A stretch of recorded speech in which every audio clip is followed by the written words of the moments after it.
What in the world is going on with DeShawn Purdie and the Florida Gators?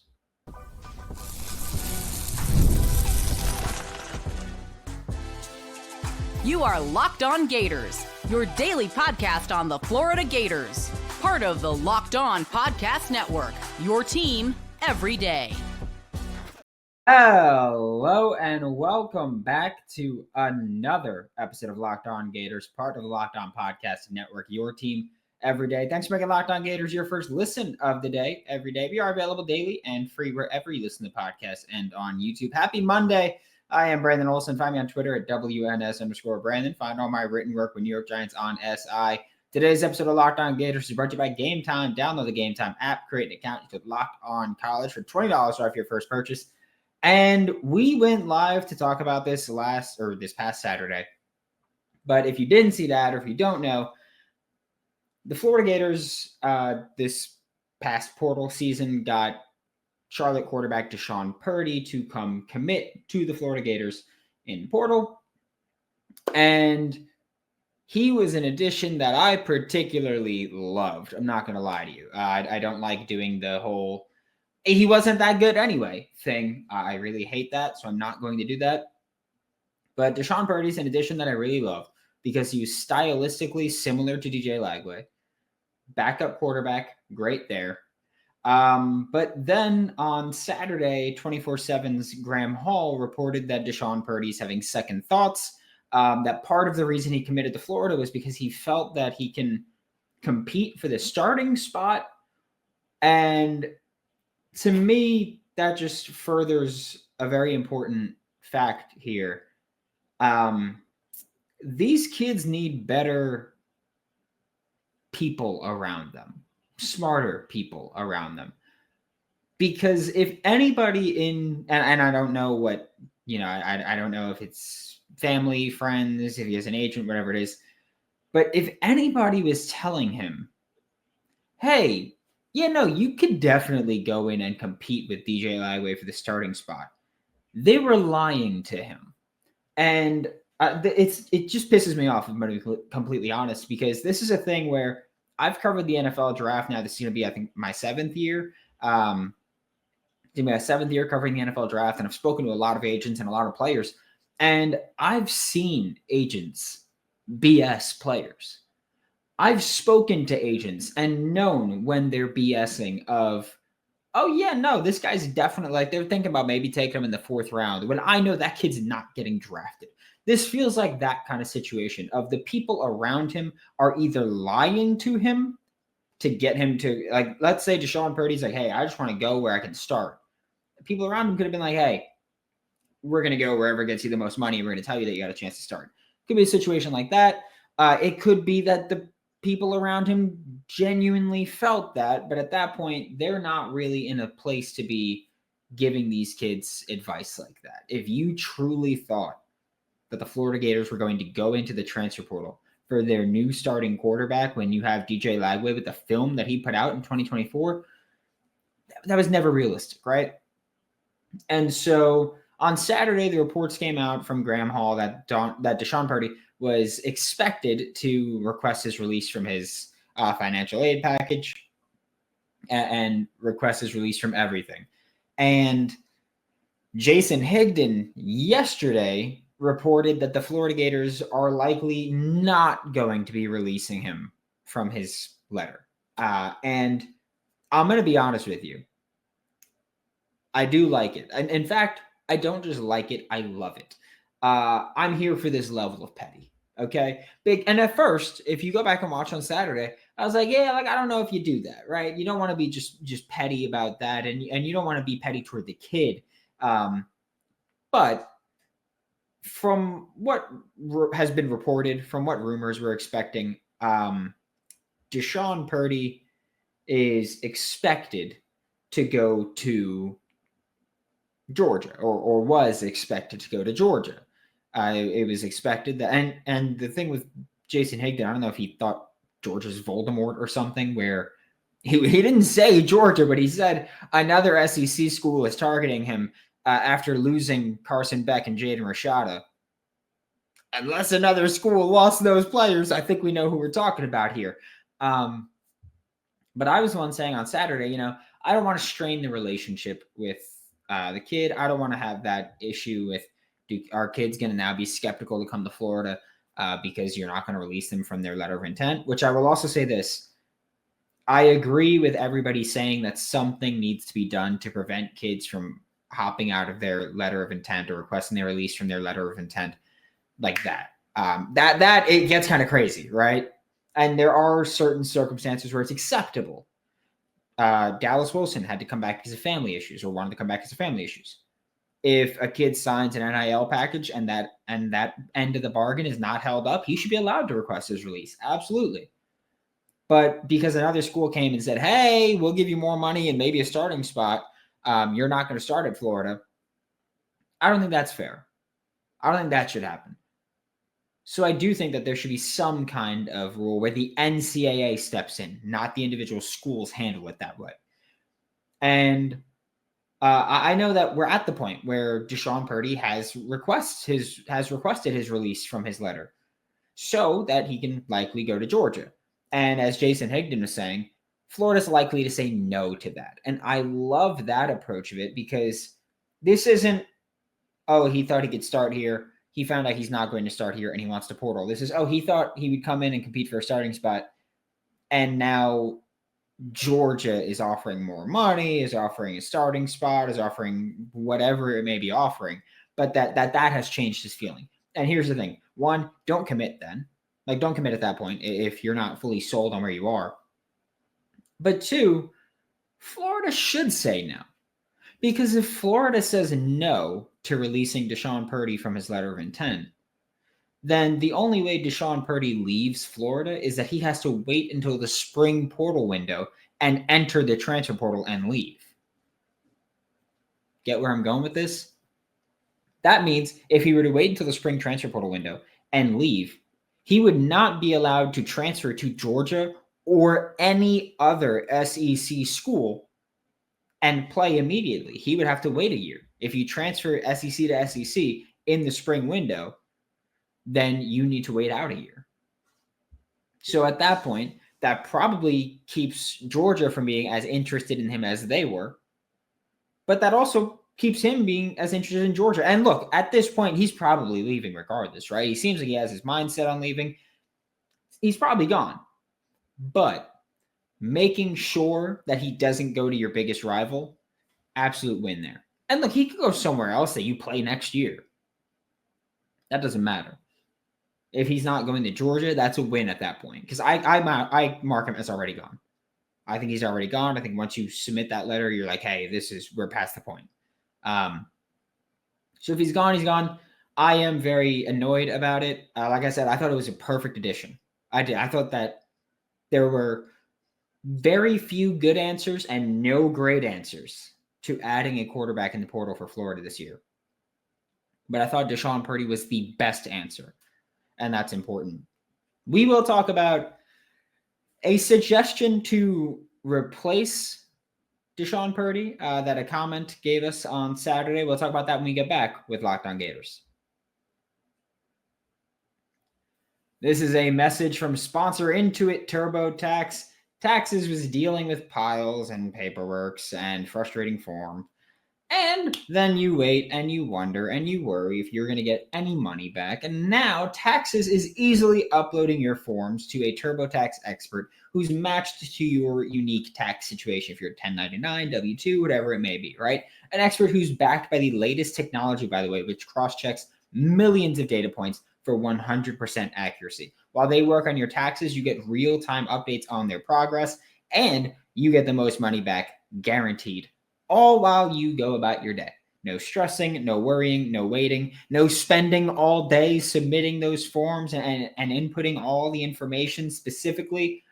This is Taxes, right? This is Intuit TurboTax. Get an expert now on TurboTax.com. Only available with TurboTax Live full service. Real-time updates only in the iOS mobile app. See guarantee details at TurboTax.com/guarantees.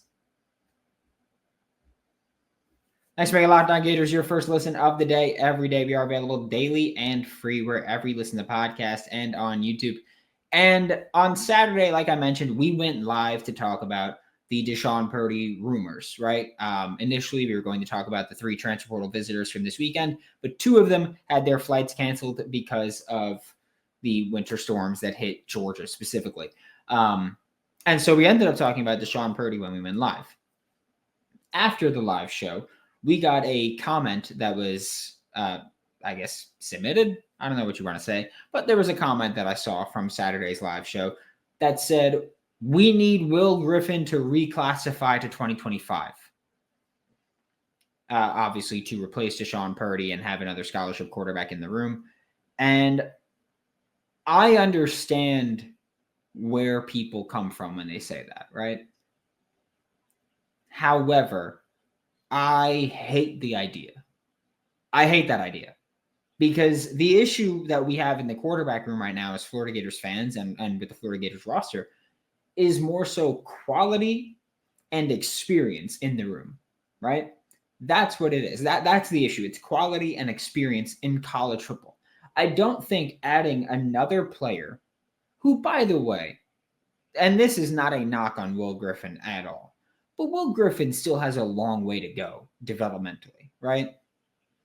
Like he is not a finished product at all. He's got a long way to go. Very high ceiling player again, but he's got a long way to go. Bringing him in for 2025, I don't think helps you at all. He's at that point, you just brought him in so that you have the number in the sheet. That's it. I don't think he brings quality to the room right now. Again, I think he has room to grow. And I will say also, him playing in the All-American game helps him. Absolutely. But right now, he is not the quality that you need as a backup quarterback. And he obviously has no experience whatsoever. Also, we can talk about how kind of rare it is when college football players reclassify for them to actually work out. It's pretty rare. But I don't think adding a player like Will Griffin, who's never played a snap, helps you.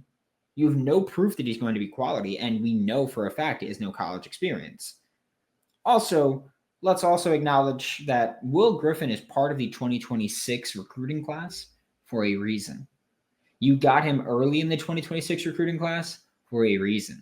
You did that so that you have your blue chip quarterback, that you have your building block at quarterback on your roster or in your portal or in your recruiting class for 2026. So that every kid you recruit for 2026, you say, hey, this is the QB that you're coming in with. This is your QB1. He's the guy. That's who you have. He's a big recruiting pitch, right? He serves the purpose of joining the Florida Gators for the 2026 season, sitting behind DJ Lagway for a year.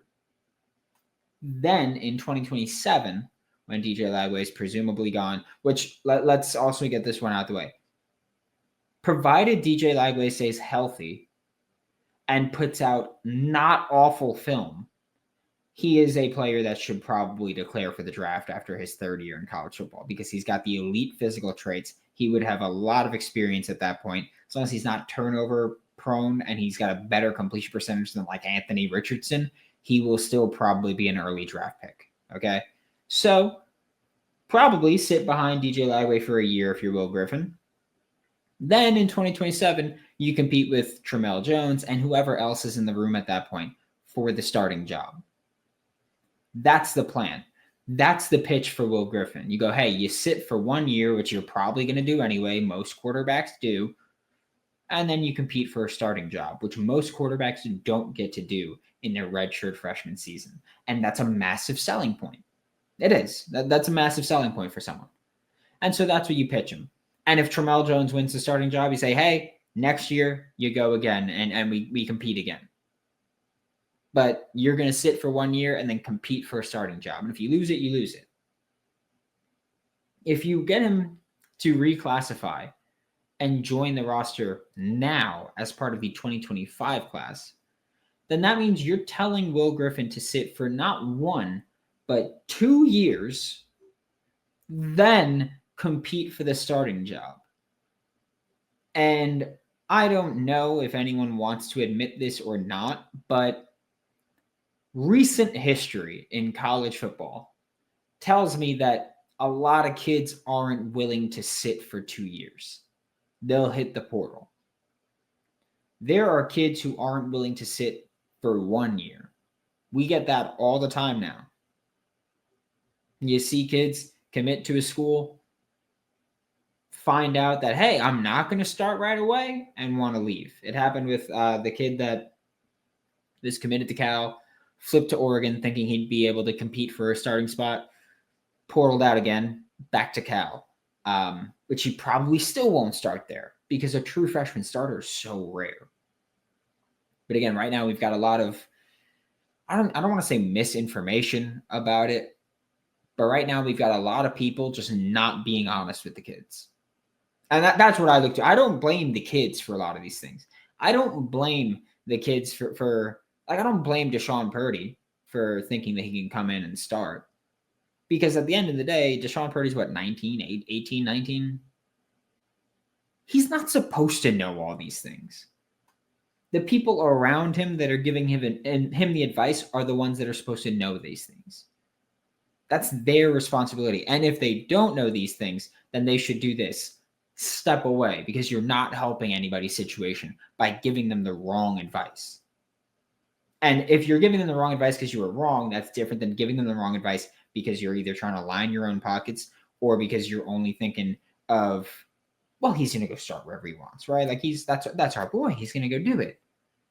Or if you just genuinely don't have a clue what the hell you're doing.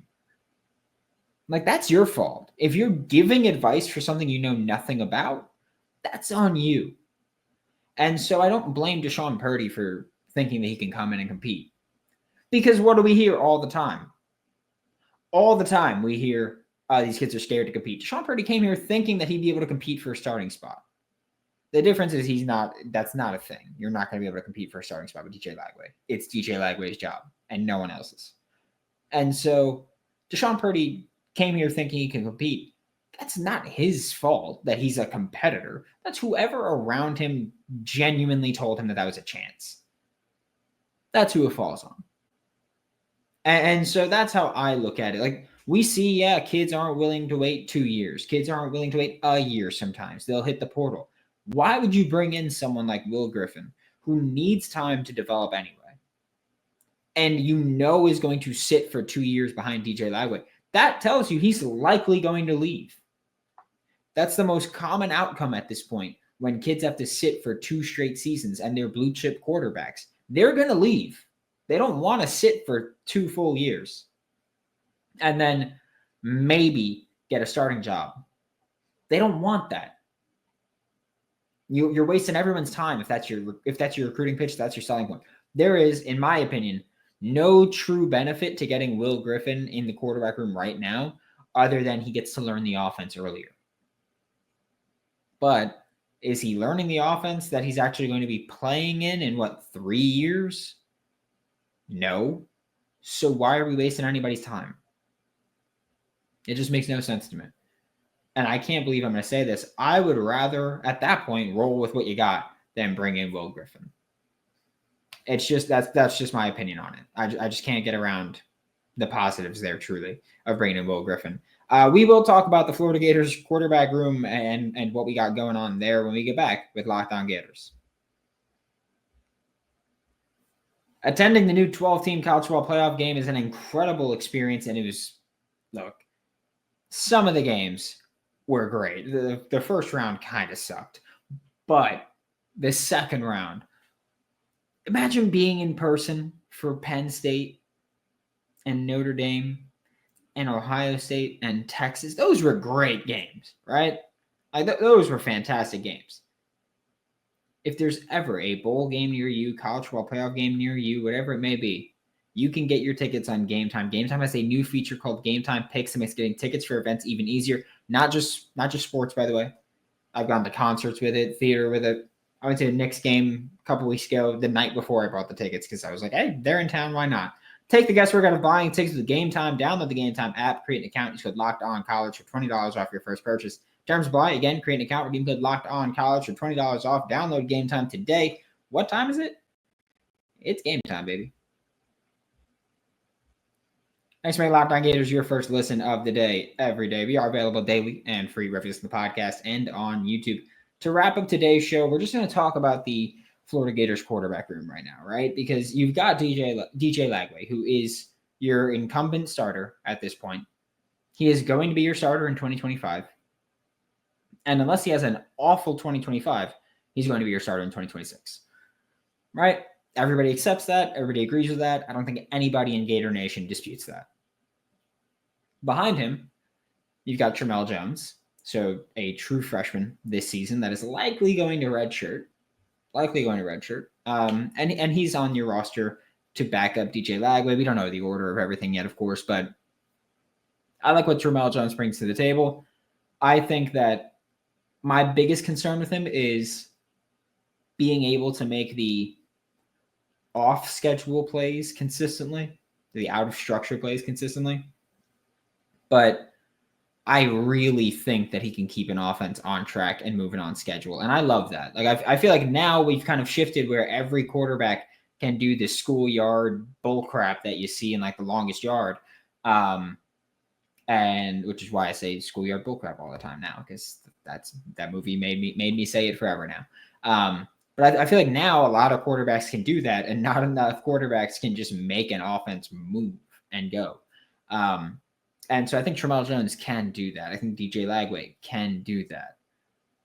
Behind them or in the room with them, you've got Aidan Warner back. You've still got Clay Millen from Colorado State. Those are your main candidates that you're looking at. Those four are going to be your main four that you're talking about as who's going to be your quarterback room. And we saw Aidan Warner last season.